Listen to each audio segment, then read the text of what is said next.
Oi, Fernanda, bom dia. Bom dia, Tudo querida. bem?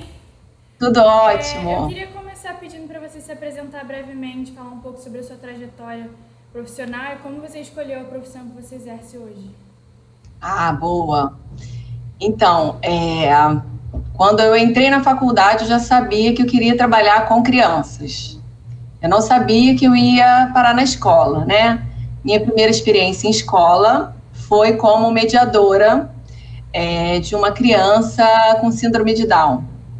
Foi uma experiência riquíssima, uma criança que precisava ainda de muito apoio na comunicação, então um trabalho intenso na comunicação não verbal, estimulando a comunicação verbal, e o estreitamento do vínculo fez toda a diferença.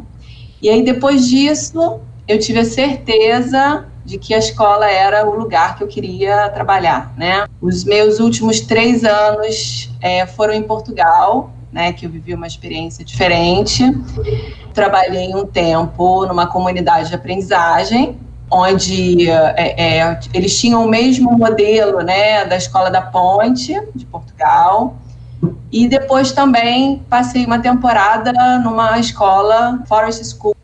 Foram realidades bem distintas, muito ricas de experiência, né, em termos de experiência, e fez com que eu despertasse o olhar para outras coisas, para além da escola, num modelo mais formal, né, mais tradicional. Entendi. E você pode explicar rapidinho o que são competências socioemocionais e quais são essas competências? Então, na verdade, o ser humano não é só cognição, né? Quando a gente pensa assim num sujeito, a gente fala de um sujeito atravessado por emoção, cognição e social. Então a gente fala de 3 dimensões. E quando a gente fala sobre o trabalho socioemocional na escola, é uma forma da gente, eu acho que enfatizar na escola que a gente não tem que trabalhar só cognição, né? A gente não deve se preocupar só com desempenhos, né? Pedagógicos e olhar só para o intelectual, mas que a gente tem que desenvolver e tem que trabalhar as competências sociais, emocionais, né? Porque, na verdade, a gente não fala de um sujeito único, né? Que a gente pensa só ali na questão da intelectualidade, mas a gente fala de um todo, né? Eu acho que é basicamente isso. Entendi. E como que a gente consegue desenvolver essas habilidades que são tão importantes? Com a vida. Tem muita gente que fala assim, a vida é uma escola. As pessoas falam isso. E eu acho que a escola é a vida, né? A representação da vida. Então, aqui, desde o início, assim, quando vocês vêm lá no maternal, vocês já têm uma primeira grande experiência, que é um corte com a família, né? Então, assim, a gente já faz essa grande separação. Quando vocês vêm para a escola, vocês vêm únicos, né? Saem da casa de vocês e vem a Carol para a escola. Aqui na escola a gente recebe a Carol, que é mais uma num todo. Então, assim, a vida é isso. Estamos num coletivo, todos nós fazemos parte de um grupo, né? Somos únicos, mas a gente faz parte de um grupo. E isso é muito importante na nossa vida, né? Então, a entrada no social é quando a gente vem para a escola e todas as situações que a gente vive aqui. Então, assim, o dilema, quando a gente chega lá no refeitório, tem uma comida que a gente não gosta, quando a gente divide a sala com um amigo que a gente não simpatiza muito, quando a gente tem um professor que não fala a mesma língua que a gente. Então, o que a gente vive aí? O que a gente vai viver quando a gente sai da escola? A gente não escolhe quem a gente vai trabalhar, nosso parceiro de trabalho, a gente não escolhe o vizinho, né, que a gente tem ali do lado da nossa casa, que às vezes trata do lixo de um jeito diferente que eu trato, não é verdade? Então, todos os dilemas que vocês vivem aqui na escola são grandes oportunidades para a vida. Eu acho que fica isso. Então, assim, todas as situações são muito importantes para que vocês, quando saiam daqui, tenham potência para resolver, né? Porque quando vocês saem, assim, terminou a escola, foi para a universidade, terminou a universidade, mercado de trabalho, cheguei. Então, chegando lá, a gente não vai avaliar só as competências intelectuais, né? Vocês não vão, na verdade, colocar para fora só competências intelectuais. As sociais e as emocionais, todas estão em jogo, e assim, o tempo todo interligadas, né? Acho que é isso. E como que o Lessing promove o desenvolvimento dessas habilidades socioemocionais? Então, vocês já têm os desafios, né? Foi o que eu falei. Por si só, pisam na escola, já tem os desafios. Então, como é que a gente faz, né? Eu vou falar um pouco sobre o meu trabalho, né? Aqui no Fundamental 1. A psicopedagogia não trabalha sozinha, ela trabalha em parceria com os professores, com as famílias, enfim, com todo o corpo, né? Docente, a gente trabalha contando com isso. Então, assim, começamos o ano aí em fevereiro, e existe essa troca constante com os professores, as entradas constantes da psicopedagogia na sala de aula, né, para perceber como é que esse grupo está caminhando, quais são as demandas desse grupo. Então, assim, a gente tem as demandas da faixa etária. Então, assim, por exemplo, uma turma de segundo ano, eu sei o que compete às crianças de segundo ano, o que eles vão encontrar ali como desafios, né, de uma forma ampla. Mas cada grupo vai apresentar uma demanda diferenciada.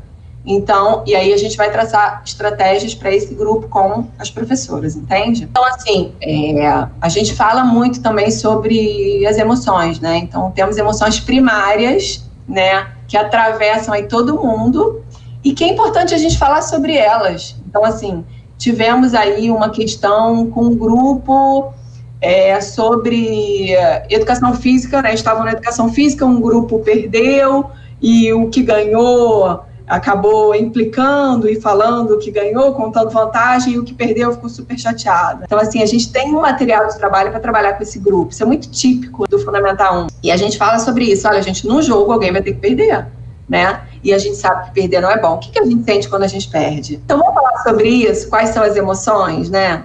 E quem ganha? Nossa, é muito bom ganhar, mas em algum momento a gente vai perder. E como é que é isso? A gente ganha e aí a gente fica chamando atenção e encarnando em quem perdeu. Então, assim, tudo acaba sendo material de trabalho. E quando a gente nomeia as coisas, né? Olha, o que você sentiu foi isso. Quando a gente começa a nomear essas emoções, a gente já faz com que o aluno perceba, né? Todo mundo sente raiva, todo mundo sente medo, todo mundo fica feliz, né? Então, a psicopedagogia, ela trabalha, o nosso material de trabalho são os acontecimentos. E como que a gente lida com a questão socioemocional em tempos de pandemia, né? O que a gente está vivendo agora? Pois é um assunto delicado, né? Porque afeta todo mundo, né? Então, assim, a gente tem uma grande vantagem, né, de poder retornar, né, no presencial, né, de vocês estarem aí em contato uns com os outros. A gente está aprendendo a viver de uma forma diferenciada, com o uso aí da máscara, tentando o afastamento, né, tentando manter o afastamento. Então, assim, é uma rotina muito diferente para as crianças, mais necessária, né, num momento tão delicado como esse. Então, assim, são, na verdade, assuntos que colocam a gente para pensar sobre uma das coisas delicadas, né, que não estar com saúde, risco de vida. Então, assim, eu acho que é muito lembrar dos cuidados, tentar resgatar o que tem de bom nas relações quando a gente está junto, o que é que a gente tem de bom nisso, e tentar controlar isso esse medo, né, que todo mundo acaba sentindo, tentar controlar, viver o hoje, viver o aqui e agora, aproveitar as experiências que a gente tem. Eu acho que é muito isso, porque assim, a gente precisa ter cuidado, a gente precisa ter cautela, mas a gente precisa viver. Então, viver seguindo todos os protocolos, já sabe que são importantes, e viver a experiência do hoje mesmo. Acho que é basicamente isso. E como ficou a coesão do corpo acadêmico, né? O corpo docente após esse período do isolamento, os funcionários também? Como que o isolamento físico também afetou as crianças, os funcionários? Como que isso afetou todo mundo? Então, a gente vive com a sombra aí, né, do medo, né, do que pode ser que venha acontecer.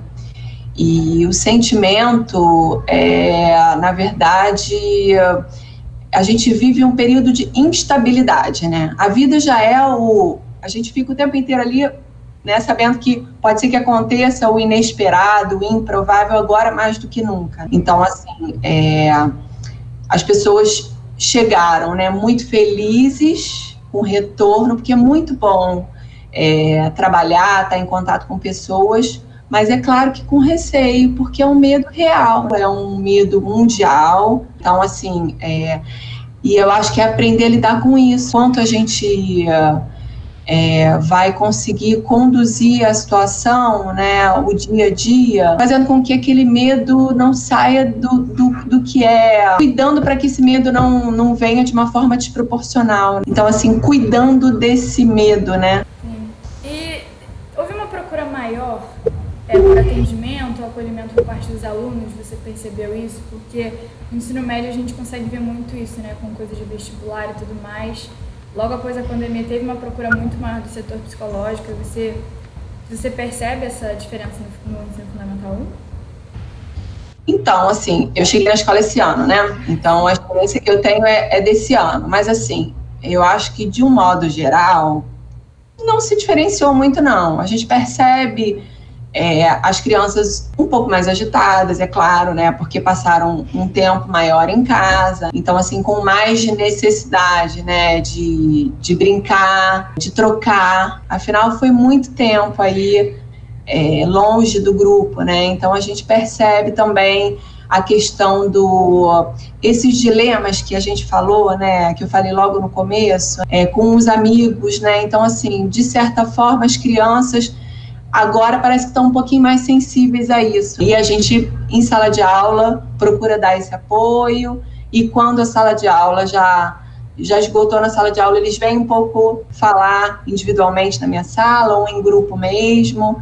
Então, assim, eu acho que a escola, né, essa história toda, foi um ponto de muita saúde. Então, embora as crianças e os adultos tenham receios reais, estar na escola traz uma certa tranquilidade de que a vida continua.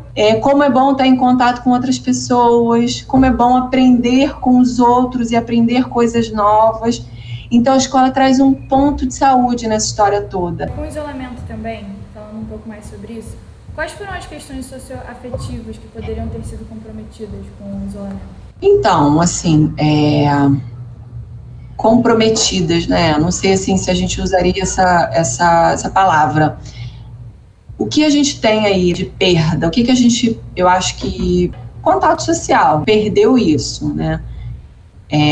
O social, ele é um exercício. Então, assim, as crianças deixaram de viver o social durante esse período.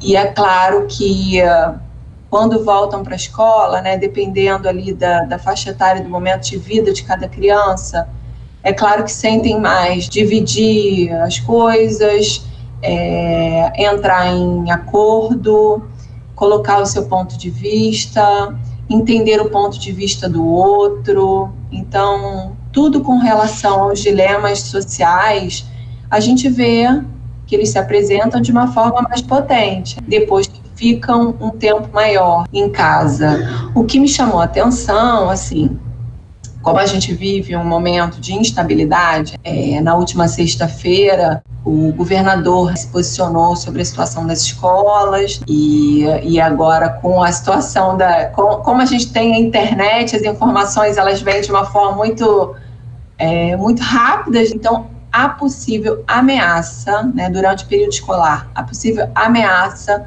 da gente não retornar na segunda-feira trouxe uma tristeza muito grande. Então, assim, aquele sentimento de, poxa, viver tudo de novo, né? Tudo que foi vivido no ano passado, perder tudo que a gente está vivendo agora.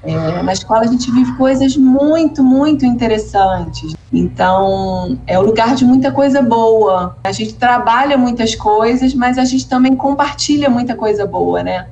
Então, essa ameaça trouxe aí muita tristeza e um certo desespero ali. Nesse momento, é importante a gente falar sobre isso. Olha, o que a gente viveu ano passado, a gente não vai viver, porque já passou.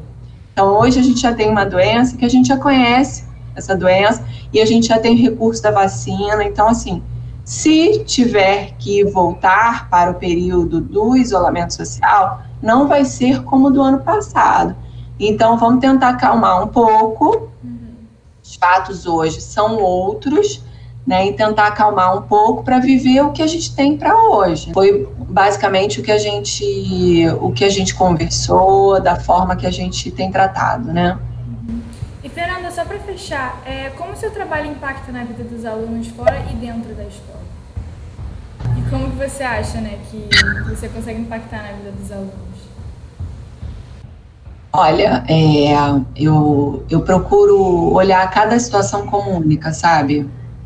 Como ela vai impactar, assim, eu não sei, eu vejo depois, né? Assim, eu vejo os meus alunos, assim, que hoje estão já na faculdade, que falam e que agradecem, não...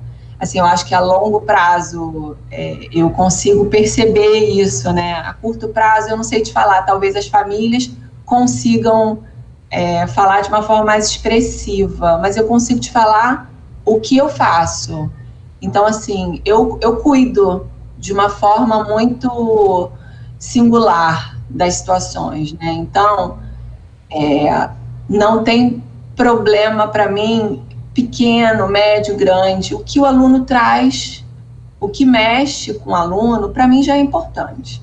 Então, assim, se talvez aos olhos de outras pessoas, né, seja pequeno e não tenha tanta importância, entrou ou me procurou, já é importante.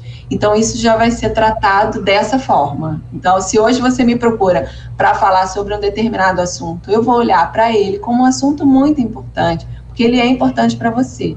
Então, é dessa forma que eu trabalho. Tá ótimo. Fernanda, muito obrigada pela presença, pela participação. A entrevista foi ótima, acho que todo mundo vai gostar muito. É isso. Muito obrigada. Obrigada Um beijo você. para vocês. Tchauzinho. Tchau.